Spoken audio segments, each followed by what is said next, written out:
Welcome to Men2Men podcast. I'm Malik Carey, along with my co-host Brett Carroll. Brett, what's going on, man? Hey Malik, how you doing, bro? I'm good. What's happening, bro? Everything good? Yeah, can't complain. Yeah, Can't got complain. through that Super Bowl weekend and got everything going. How about them Chiefs? Yeah, great Super Bowl. Bad call, great game. Yeah, You know? yeah. I just didn't want to hear those Eagles fans, so it's okay with me. Okay, well, I understand you being a Cowboy fan. I get it.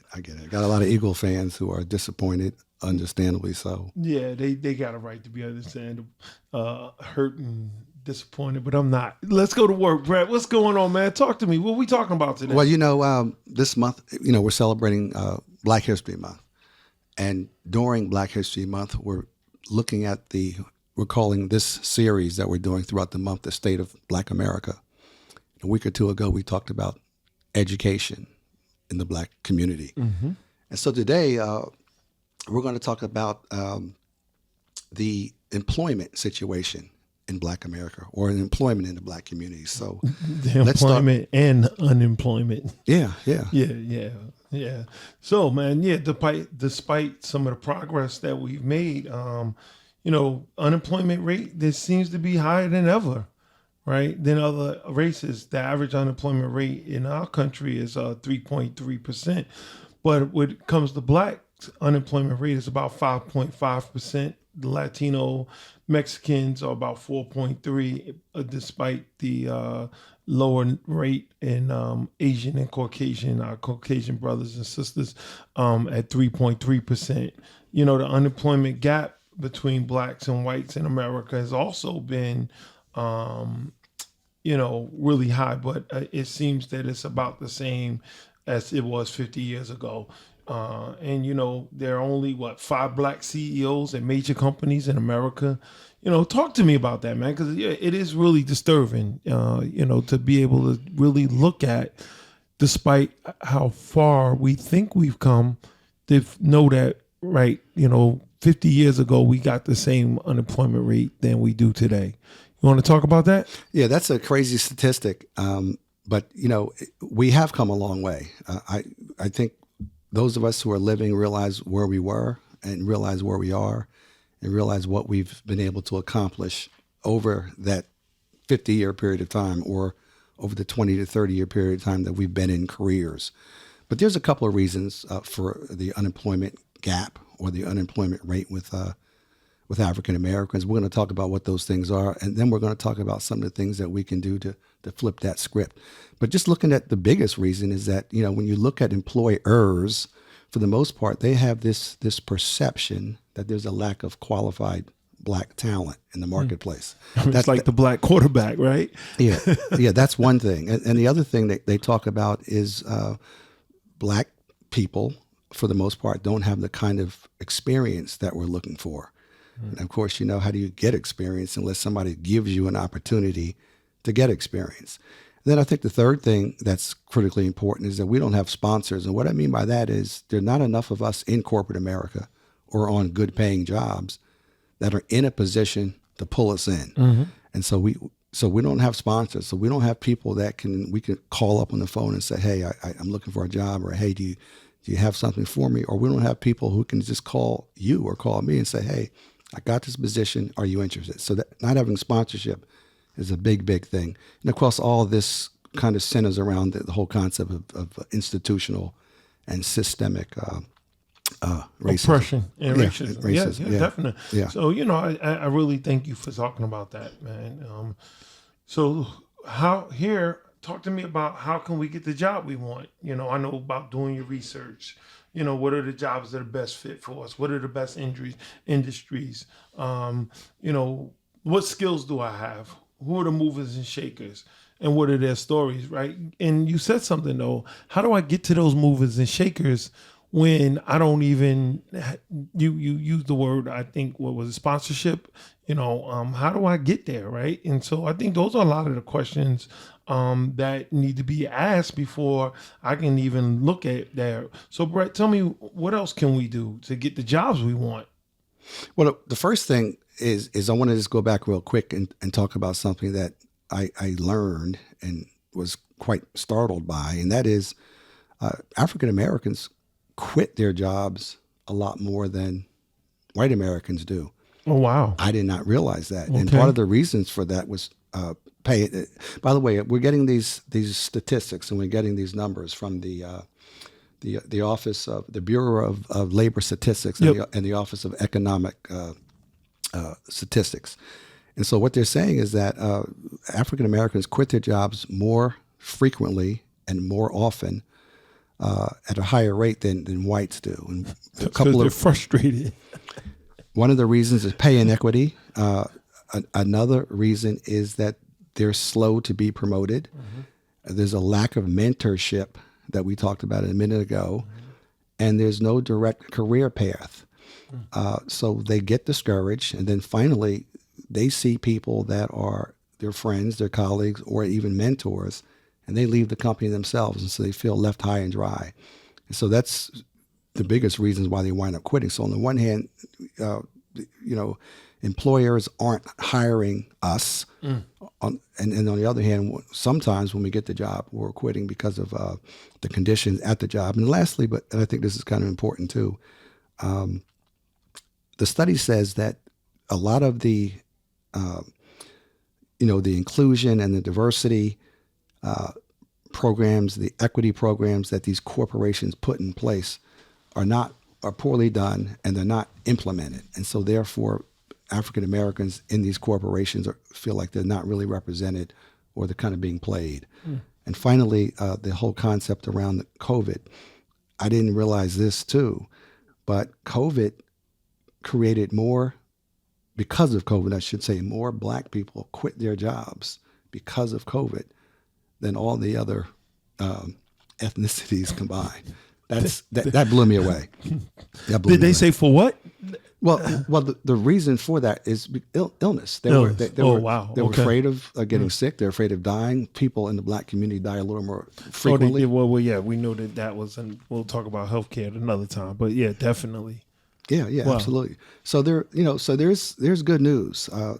There is good news, and there's some solutions out there as to how we can go about getting a good job. And so, some of the things that we want to talk about. Yeah, again, doing your research, finding out what the best jobs are for you. What are my skill sets? I know a couple of weeks we talked about education, and everybody's not meant to be in corporate America. Going out and maybe learning some new skill sets, and so really around maybe the trades, carpentry and plumbing and all of those things. So do your research. What are the best jobs for you? What are the best industries for you? What skills do I need? Asking yourself those questions. I may need to go back to school, or I may need to go to trade school, or, what's your passion? I may love auto mechanics and, want to go into that. And again, because we are, growing and developing into into new opportunities, looking at new skill sets that would help it, and then knowing who are the movers and shakers in these industries that you want to get in, and then finding out what their stories are. So I think that those are really important. Brett, is there anything else that anyone can do to get the job they want? And then let me ask you this: is it that I'm getting the job that I want, or a lot of times what I'm seeing is people are just getting jobs to feed their families, and they're stuck in dead end jobs also. So talk to me about that, Brett. Well, the first piece is actually getting the job. And I think the important thing is working. I read last week where some experts were saying that it's better to not have the job you don't want. It's better to not work as opposed to having the job you don't want. Now, I kind of disagree with that. And the reason why I say that is because we have to work. We have to keep the lights on. We have to put food on the table. We have to pay rent or mortgage. And there's another statistic out there that says there's an overwhelming percentage of Americans, not just black, but an overwhelming percentage of Americans on the whole who hate their jobs. Oh, definitely. Now I'm gonna push back on that because what I've seen, I'm an employee, so I mean I'm an employer. But what I have seen being an employer is that people come into even this company who really don't want to be here, but they're here to get a paycheck. And the people who are here to get a paycheck usually don't last because they're not coming in with all that ambition and all of the things that happen. And so I think that that's a trained mindset. Just go get a job so you can pay the bills. But you're leaving every 5 days or quitting, as you just talked about, because I'm not happy at what I do.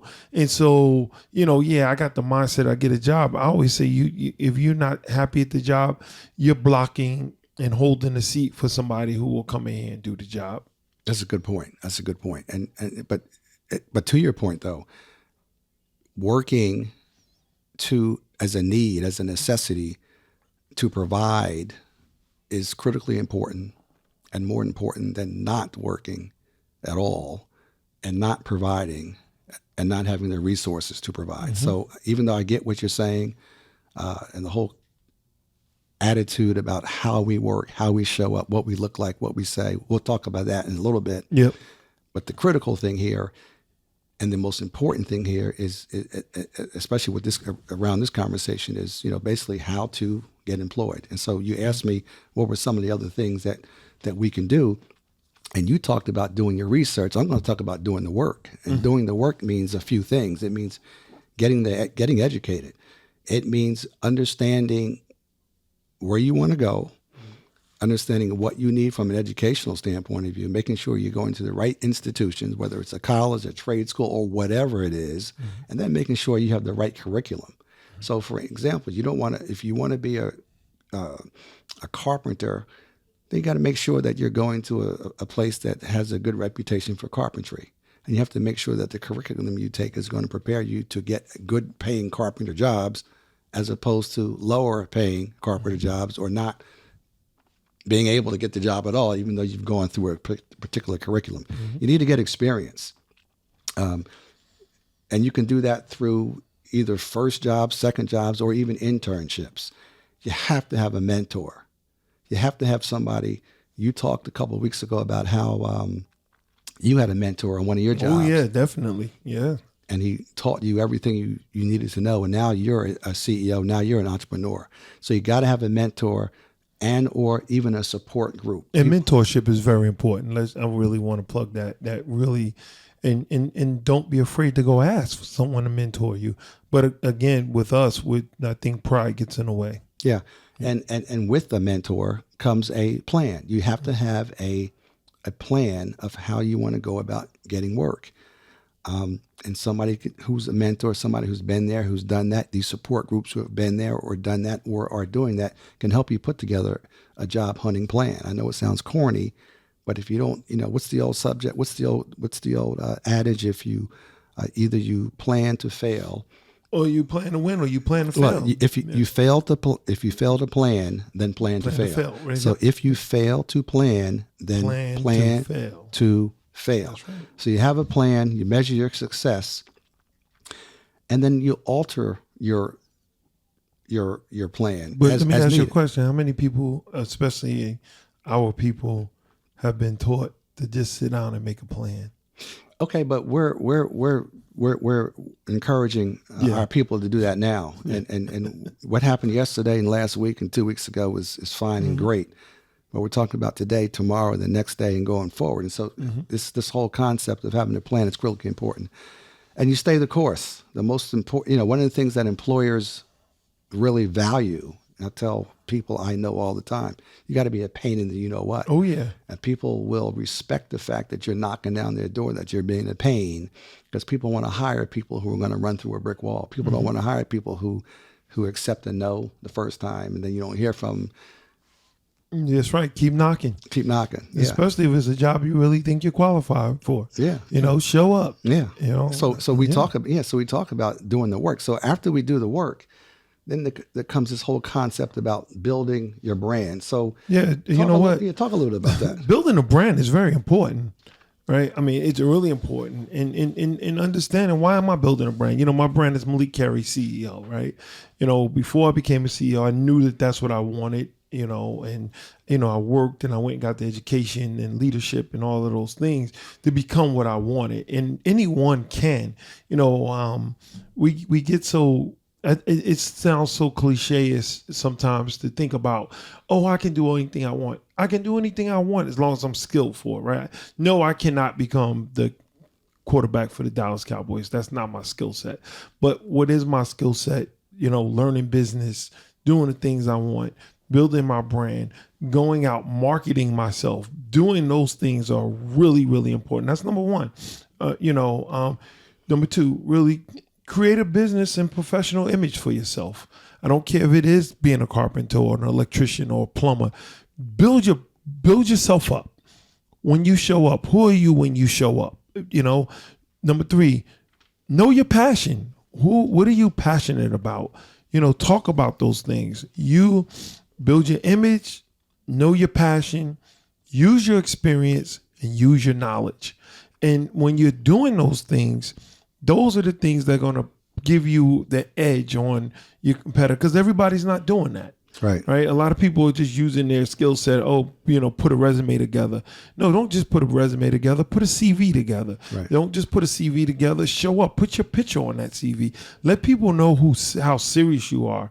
And then, as far as that, then get out and then network. Right. Always network. And Brett, you know a lot about that networking thing. Talk to me about that. Yeah, well, networking is critical. Back in the day, we used to always think, oh, you put together your resume, you put together some experiences, a brag book and all that stuff. And that used to fly 20 years ago. Today's marketplace and today's industry, it's all about networking, and you got to develop those networking skills. And for the most part, networking does two or three things for you. Number one, it helps you establish relationships with the right people. Mm-hmm. Number two, it helps you connect with people and then collaborate with them. And finally, what networking does is it helps you demonstrate what you're all about, helps you demonstrate the value that other people see in you. And that's critical. And in order to be able to effectively do that, you have to be able to ask questions, you have to be able to listen, and you have to make sure that the conversation, I know this is hard for people to do, listening is a hard thing for people to do. Well, let me give you a tip on listening. Listening means not having or formulating an opinion in your mind when you want to come back with an answer. Listening is clearing your mind so that you can hear everything that's being put out so I can receive the information. Just a little tip on listening. Yeah. And the other thing about networking is when you network, you have to make it all about the person you're networking with, or the person you're talking to. When that particular person realizes that you care about them, that you care about what they think, what they feel, what they're going through, what their business challenges are, you become important to them. You become valuable to them. Mm-hmm.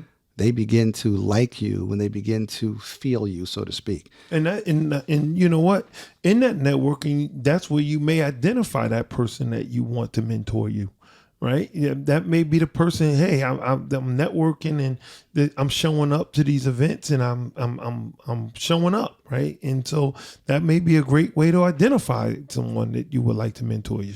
Yeah, and once you get to that place where you feel comfortable with the person, and that you feel that person is comfortable with you, you have earned credibility, you have earned respect, you've earned the right to ask that person something, then you want to make sure you have an elevator pitch. 30-second elevator pitch, which is basically who I am, what I've done, what I do, and how I can help you. It takes 30 seconds. You got to write it down. You got to practice it. You got to get it real tight so that people clearly understand who you are and what you bring to the table. Second thing you want to develop is a 2-minute pitch. And all that is an extension to your 30-second. Yep. Yeah, it's an extension to your 30-second elevator pitch. You might say to me, oh, really? That's interesting. So tell me more. Anytime somebody says, tell me more or give me an example, that's when you need to have that 2-minute elevator pitch, that 2-minute pitch together so you can provide more depth to the 30-second pitch. And then finally, you want to be able to develop what we call a power conversation. And Malik, we talked about this whole concept of power conversation. Talk a little bit about the power conversation. Man, the power conversation is very important. It's really about identifying 2 or 3 areas that you're an expert in and really running with it. Again, that 2 minute and that 30-second. I think that 30-second elevator pitch is even more important than that 2 minute, because that 30 seconds makes that impression to get you to get to that 2 minutes. And so really understanding, why am I coming here, right? When I'm identifying 2 or 3 areas that I want, when I'm walking through that door, if I'm at that networking event or whatever I'm at, I'm coming in hot, right? I want to introduce topics that lead to discussions. So really just understanding that I may just come in and go shake your hand and see, what industry are you in? Talk to people, right? That networking, really being skilled in why am I in this room? If I'm networking, if I'm a young junior exec, or if I'm just somebody coming out of college and I need to get that, why am I in this room? And knowing that you matter and being in that room. And so really introduce topics, start those conversations, not to lead to debates, but to lead to real discussion. Number 3, the goal of the power conversation, to become let someone know you're a valuable asset, that you bring value here, and that I'm needed, that understanding that, what, I can fit a need in this corporation, in your company, and then show up for that, ask for what you want going forward, talk about what you want, a lot of times, job just over broke. So many people have been conditioned to get a job. Well, we're not talking about jobs now. We're talking about careers that lead to excellence, to lead to your family. I want to clear that up right now. A lot of times, and we're looking at the unemployment rate and we're talking about those things because of our conditioning. Because if you become an asset to your company, I don't care who you are, especially our brothers and sisters, they will keep you. If you show that you can be needed, if you show the skill set you have, then you really will be the one that they want, right? And so, Brett, I want to say that, right? This is not about a job. Well, okay, so let me push back a little bit. Okay. All right, there's a couple things here. Number 1, if you are not working and if you are struggling with trying to find employment, then this conversation is about getting a job. Now, I think what Malik was talking about is the difference between job hunting and finding a career. Exactly. So, but I want to say this though. There are a lot of people who understandably need jobs. Oh, exactly. And are not yet in a position to have a career. Let me just say this. You can't have a career until you have a job. Oh, exactly. There's no such thing as somebody being hired into a career. You're hired, into a job. You're hired to do it. When we're talking about the power conversation and we're talking about really building your brand, at that point, we're talking about once you're in that job, right? Well, or trying to get to that place you want to be. So, yeah, we're going to be clear on that. Yeah, so, the whole thing about networking and power conversations and putting together a plan and building that brand. And building that brand and trying to figure out where you fit and where you want to go, what industry, all that's all around one thing, y'all. Hear me out. It's just getting a job, because once you get the job, now we're going to talk about turning that job into a career. Okay. So it's the pyramid is get a job, get in the job, get on the job, and now do your work. And so we're going to talk a little bit about, now that I got the job that I want, what's up? Yeah. Now what's up? Yeah. Talk to me about We'll that. talk about some of the keys to success. First thing I strongly recommend is when you get the job, is finding out everything you can about the policies, about the directives, the initiatives of the company. It's basically called the vision of the company, And the mission of the company. The mission of the company, understand what that's all about, and then understand the culture of the company. You got to understand that because it helps you understand what you can and can't do. It helps you understand the kinds of things that will get you fired, but it also helps you understand the kinds of things that makes you endearing to your manager or your boss or your supervisor and to other people. The second, so just to be clear, you got to understand the culture of the company you work for. Got to understand what their vision And is. am I a cultural fit for this company? Well, that's the whole thing. Yep. That's the whole thing. Once you get in there, you have to realize, you have to understand, you have to you have to identify whether or not this culture fits me or not. And if it fits you, we'll talk about what you got to do. If it doesn't fit you, you got to start looking for. You got to start looking for another job. Looking for another. But the good job. thing is, even if you have to start looking for another job, we just got finished telling you how to get the job.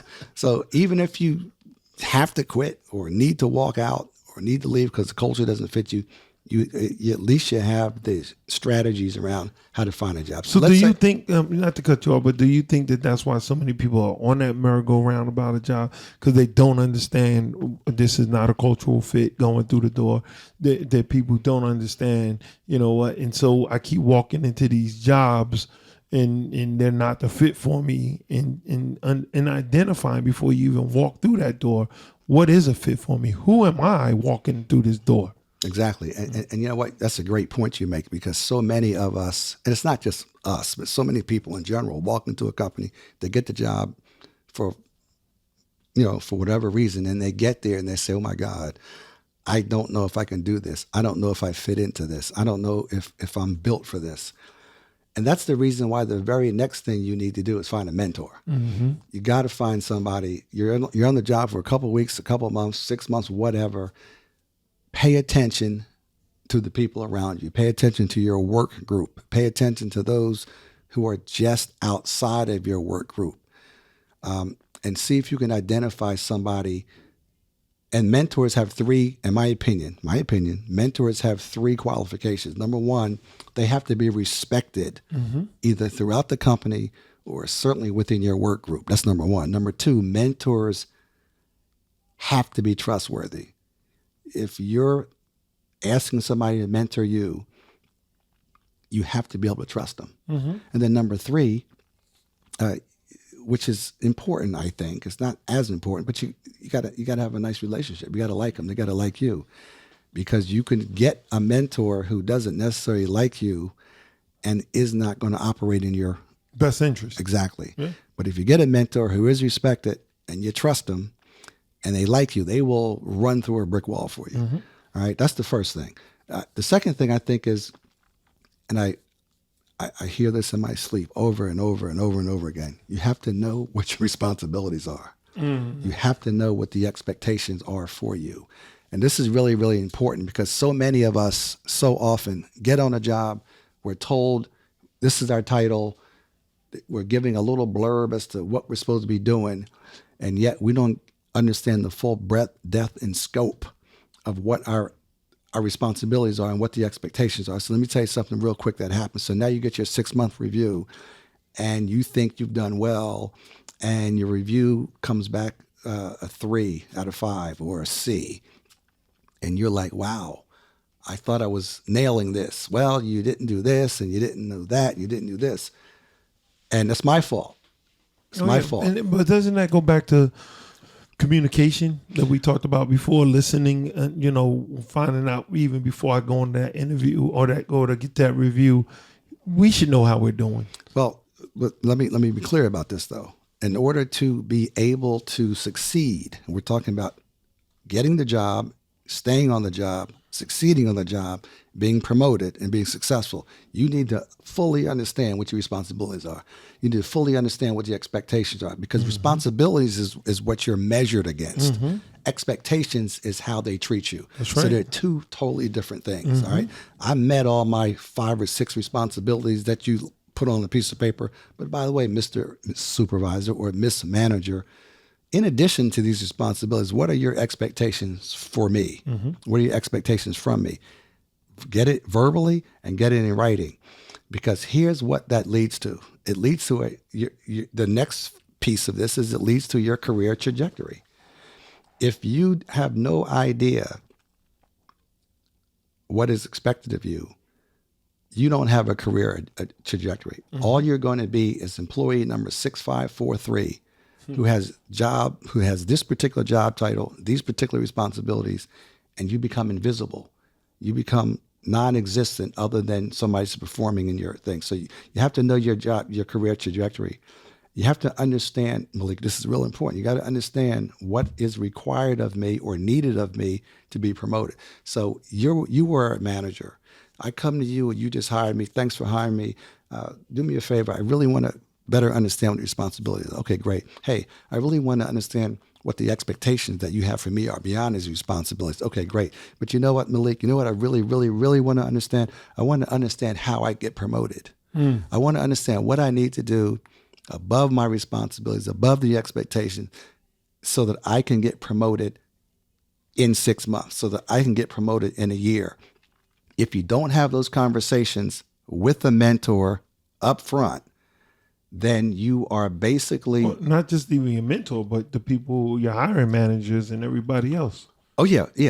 But the reason why I say your mentor is going to be the one that's going to help you craft those conversations. But even if you don't have a mentor, those are still important keys. Absolutely. Oh, yeah, definitely. Absolutely. You're doing Until this. you find a mentor, you still should be having those conversations. Absolutely. You're doing this with or without a mentor. Mm-hmm. And once you get that understanding, whatever it is, if it's something to your liking, if it sounds good, if it smells good, if it feels good, sign a contract.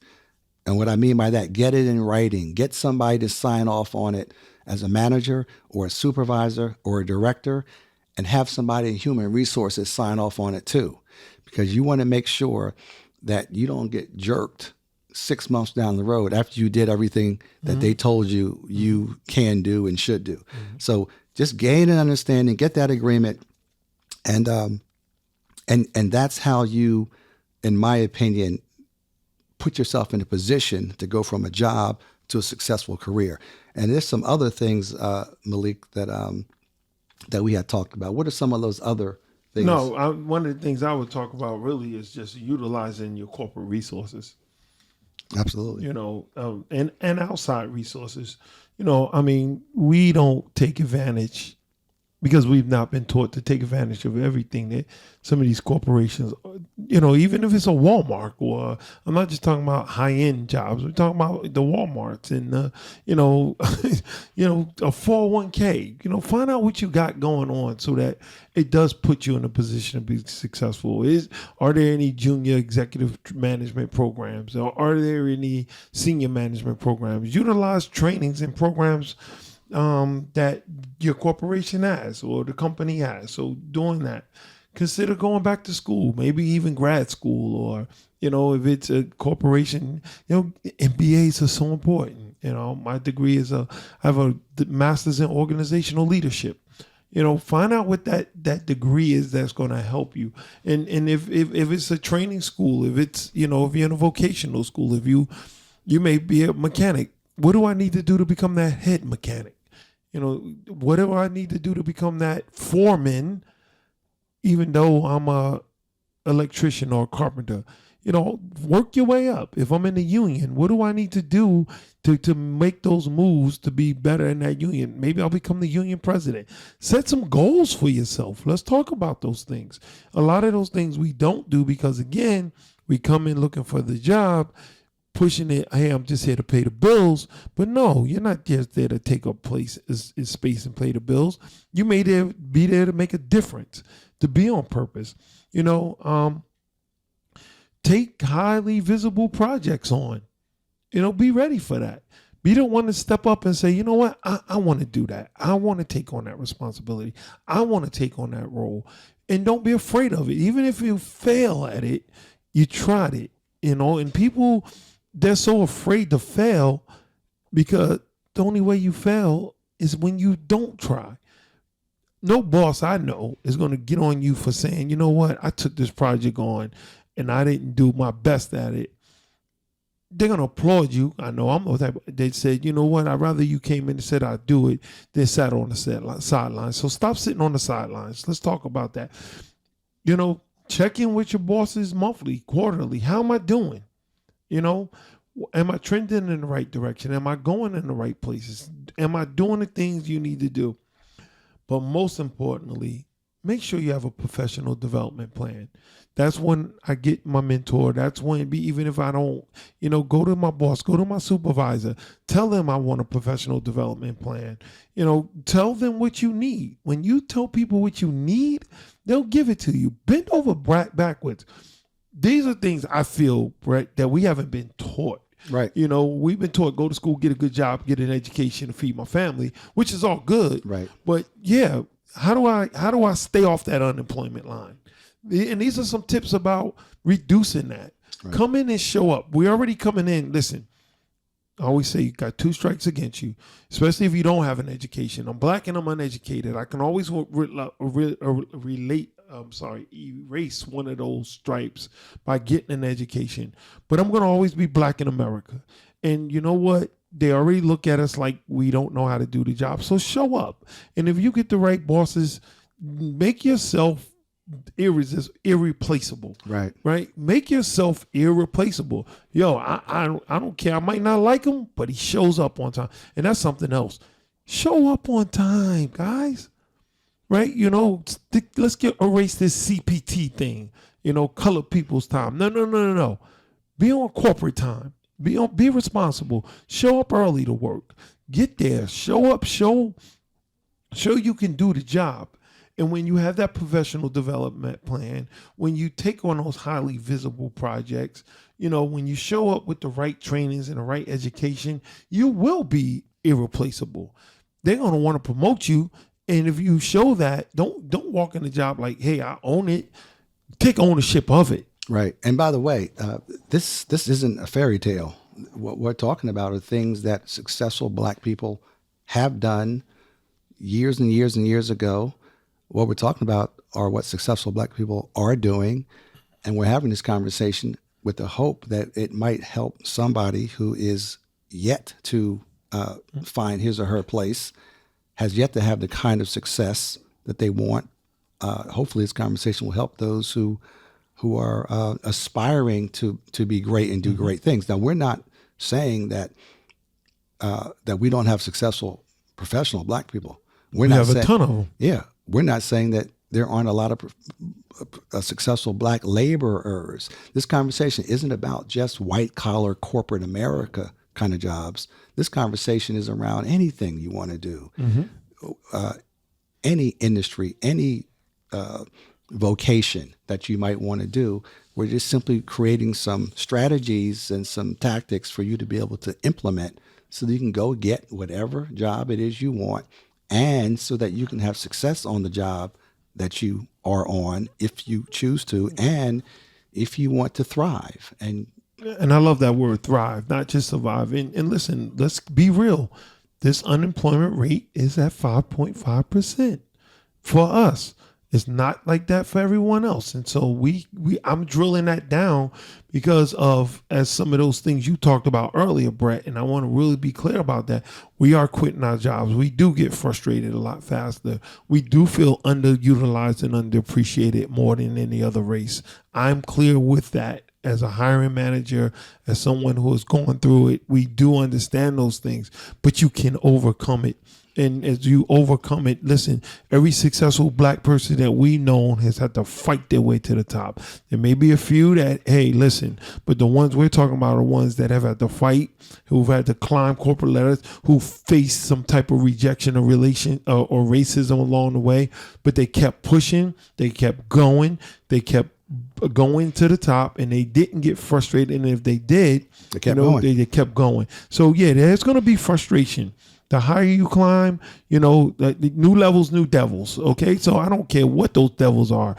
Go, keep going, keep pushing to be who you're called to be. And as you're pushing, excuse me, brother, I'm sorry. No. I was about to preach, brother. I'm sorry.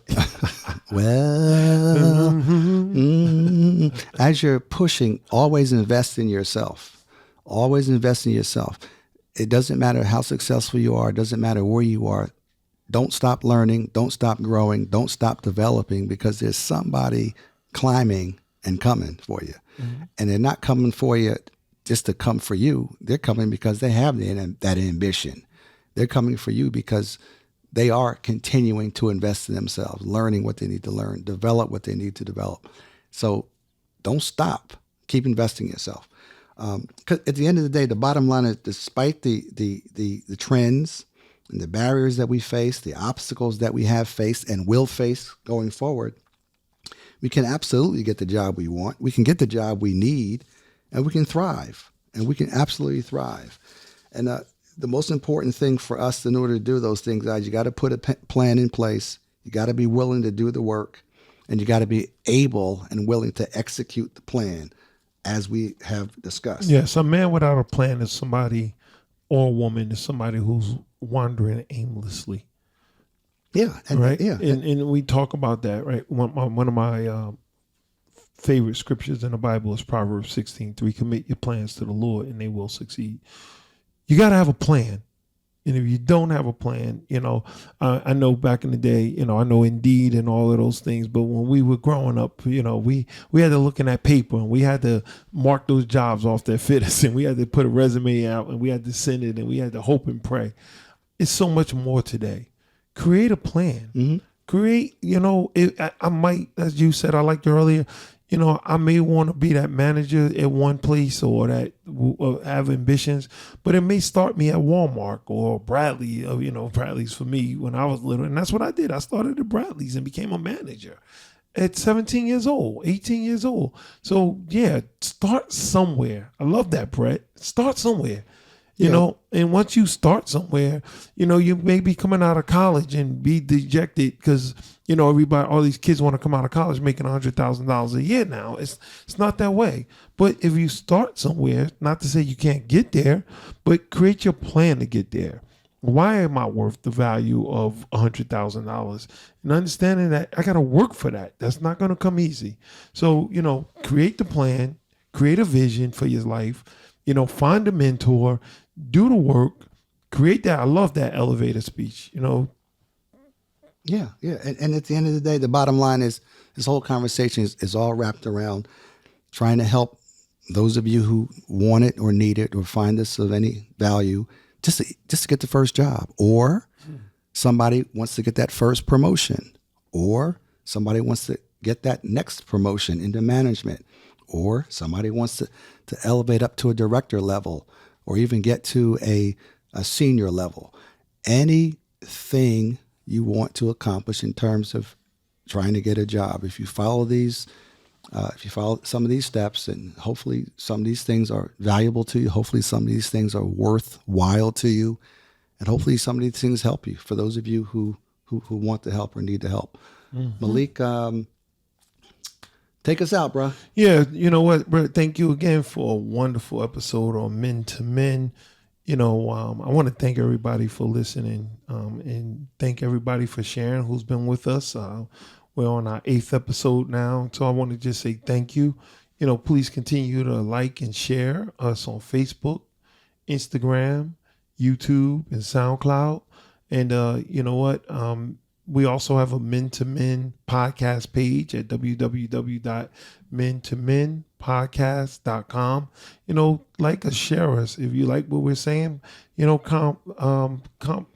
compliment us, and also, give us some comments on the feedback. Yeah, the most important thing, not the compliments. The most important thing is the comments. We want to hear. This is about a discussion. This is about a dialogue. This is about men talking to men about the things that are important to men. Mm-hmm. And as we've said in previous podcasts, if it's important to us, it's obviously important to our women, mm-hmm. our children, our families, our community. So this whole thing is just about creating dialogue. And so we'd like to hear what you think about some of the things we're talking about, okay? That's right. And the last thing I just want to say really quickly, and I forgot to say this, shame on me. If you're in a position to help somebody get a job, hire them or help them get hired. And if you're in a position in a company where you see someone like you in the company, help them get promoted. And mentor them. Yeah, because whether somebody helps you out or not, give God the glory for the position you have, and turn around and be a blessing to somebody else. So that's the other thing I wanted to leave with you. No, I love that, Brett. Before we we talk about crabs in a barrel. I'm not going to go there, but reach back. Everybody, if we keep reaching back, we make our people better. We don't want to complain about, especially, you know, I hear a lot of complaints about our young men and everything. Reach back, mentor them, you know, and grab someone and pull them up. Somebody pulled me up. Somebody pulled you up. Let's keep pulling up our younger generation. Pull them up. Pull them up. Thank you again for checking us out on Instagram, YouTube, Facebook, and SoundCloud. Thank you for listening, and you know what? Make it a great day.